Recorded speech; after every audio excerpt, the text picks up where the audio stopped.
जय Hind guys. Now start और next video lecture. अपनी कड़ी को हम लोग आगे बढ़ाते हैं। अगेन हमने एक टफ क्वेश्चन गेट 2020 का एक पिकअप किया हुआ है। सीक्वेंस पे एक क्वेश्चन पूछा हुआ है और ये जो है जनरल जो सीक्वेंस पे क्वेश्चंस बनते हैं कॉम्पिटिशन्स में, थोड़ा उससे अलग हट के गेट वालों ने 2020 में बनाने का प्रयास किया था। अच्छा क्वेश्चन रहा गेट का ये सीक्वेंस पे, और टफ क्वेश्चनों में मेरी दृष्टि से टफ क्वेश्चनों में एक शुमार रहा है। तो अगर ऐसे क्वेश्चंस अगेन रिपीट होते हैं, जो चांसेस रहते हैं, तो एक कैसी आइडिया डेवलप होगी, उस आइडिया को मैं अब यहाँ डेवलप करने जा रहा हूँ। Now let us start here. What is the question? Question ये था कि for n greater than or equal to 2, एक बाउंड्री खींच दिया उसने कि जो नंबर स्टार्टिंग होगी सीक्वेंस की 2 और 2 से बड़े के लिए, और जो सीक्वेंस डिफाइंड है वो xn is equal to 1/2 pi 0 से π/2 tan 1/n t dt। तो the sequence section converges to, ये 2 मार्क्स का क्वेश्चन रहा है। कन्वर्जेस टू कहाँ कन्वर्जेस हो रहा है? Correct up to 2 decimal places पे लिखना है। ये क्वेश्चन रहा है। तो देखते हैं क्या है। सीक्वेंस जो गिवन है यहाँ xn is equal to 1/2 pi 0 to π/2 tan 1/n t dt, ये सीक्वेंस रहा है। तो x1 तो निकालेंगे नहीं, x2 x3 से शुरू होगा। एक्चुअल में ये क्वेश्चंस का जो यूज है ना, वो ये यूज किया गया था। This 0 to π/2 beta gamma function का खूबसूरती से यूज करके इस क्वेश्चंस को क्रिएट किया था गेट वालों ने।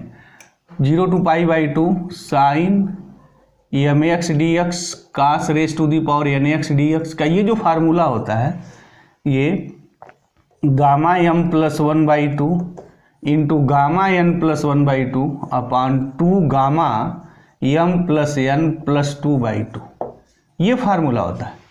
और इस फार्मूले का खूबसूरत सा यूज सीक्वेंस में हुआ। देखिए कैसे होता है। तो ये हो गया हमारा 1/2 पाई, राइट, 0 to π/2। अगर इसमें tan को तोड़ूं तो साइन अपान कास में, तो ये हो जाएगा sine 1/n t into cos -1/n t dt, ये हो जाएगा। अब यूज किया जाए इस फार्मूले का, तो अगर हम इस फार्मूले का यूज करें तो क्या आएगा?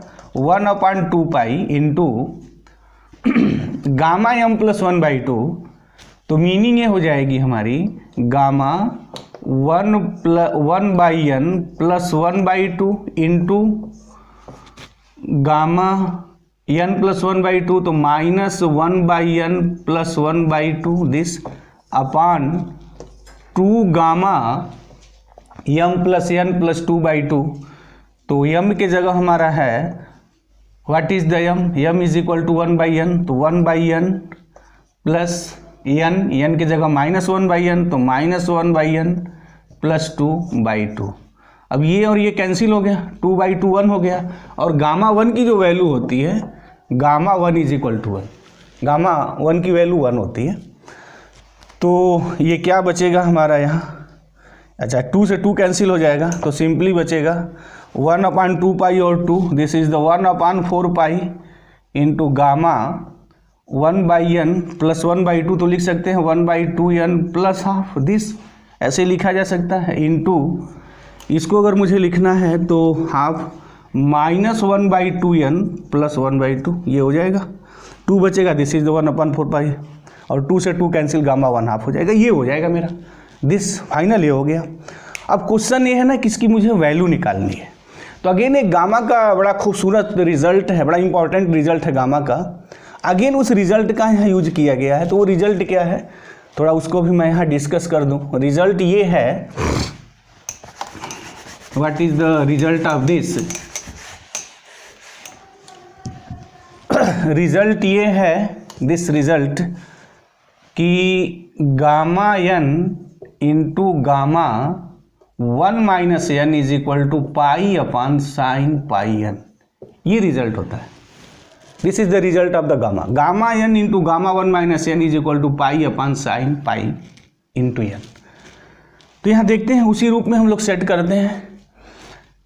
तो कैसे सेट किया जाए? इसको टोटल को हम लोग m ले लें।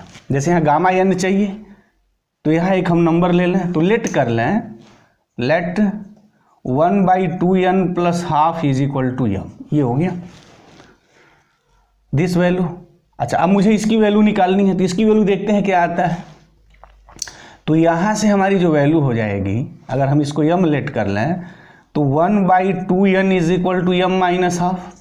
दिस इम्प्लाइज, अगर माइनस से मल्टीप्लाई करें तो -1/2n is equal to -m plus half, plus half चाहिए तो -1/2n plus half is equal to -m plus half is equal to -m plus 1। Meaning ये हो गई कि इसकी जो वैल्यू हुई, दिस वैल्यू -m प्लस 1 हो गई, और इसकी वैल्यू हमने m लिखा तो क्या हो गया 1/4 pi into this is the your gamma m। This हमने कहा कि 1/2n plus 2 is equal to m। अब जब m के टर्म में हमने इसको लिखा तो ये वैल्यू आई हमारी 1 माइनस m दिस। अब हम इस रिजल्ट का यूज कर सकते हैं, देखा जाए है उस फॉर्म का बन गया।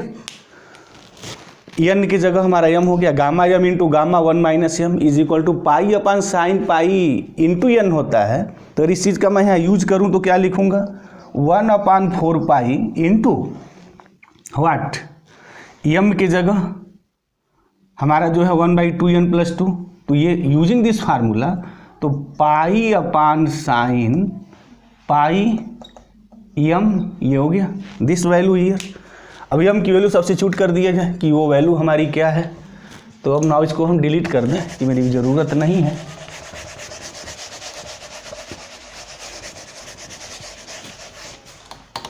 तो फिर ये वैल्यू हमारी क्या आएगी, तो this is the xn is equal to what, जो हमने वैल्यू कैलकुलेट की 1/4 pi into pi upon sine pi m, ये हो गया।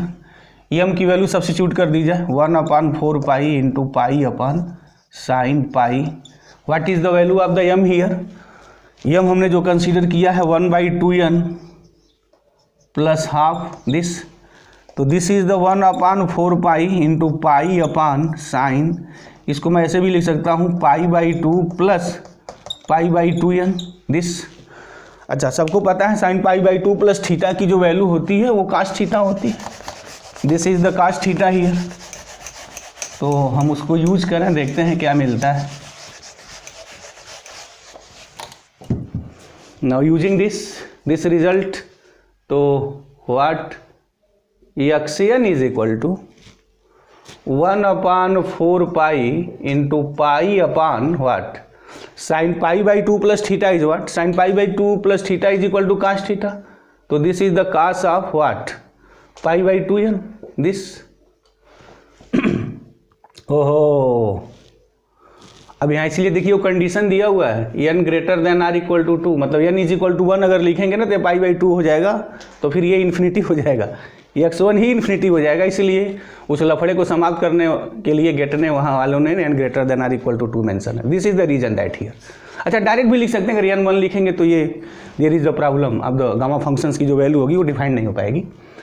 तो ये मेरी वैल्यू हो गई। अच्छा, यहाँ पाई से पाई खूबसूरत से कैंसिल हो गया, तो फिर मिला क्या मुझे 1/4 इंटू 1/cos व्हाट π/2n, ये हो गया मेरा दिस सीक्वेंस। ये सीक्वेंस है हमारा, और इस सीक्वेंस को जो है डिफरेंट इंटीग्रल में कन्वर्ट करके लिखा गया था। अब मुझे ये चाहिए कन्वर्जेस टू, किस पे कन्वर्ज कर रहा है, तो अब तो सीधे सपाट हो जाएगा, चुटकी बजाते ही लिमिट ले लिया जाए, फैसला यूं ही ताबड़तोड़ 1/cos π/2n। अच्छा, जब n इन्फिनिटी की ओर टेंड करेगा तो इसकी जो वैल्यू होगी cos 0, और cos 0 की वैल्यू 1 हो जाएगी, तो कंप्लीटली दिस इज द 1, तो 1/4 इंटू 1 दिस इज द 1/4। और कहा गया था लिखना है correct up to 2 decimal places, तो meaning this is the 0.25, this is the answer here. तो यहाँ 0.25 होगा कि इसकी जो वैल्यू आएगी, दिस वैल्यू इज 0.25। तो ये सीक्वेंस जो है 0.25 पे कन्वर्ज करेगा। तो मुझे उम्मीद है कि लिसनर ये बात बिल्कुल क्लियर हो गई होगी। I think this question is 100% clear here, there is no doubt, कोई डाउट नहीं रहा होगा। और इस क्वेश्चन को किस तरीके से यूज किया गया है डेफिनेटली ये बात समझ में आ गई होगी। तो इस तरीके के जब भी कोई क्वेश्चंस बने तो थोड़ा ध्यान में दिया जाना चाहिए कि how can you create this type of the questions. तो thank you very much guys, जय हिंद।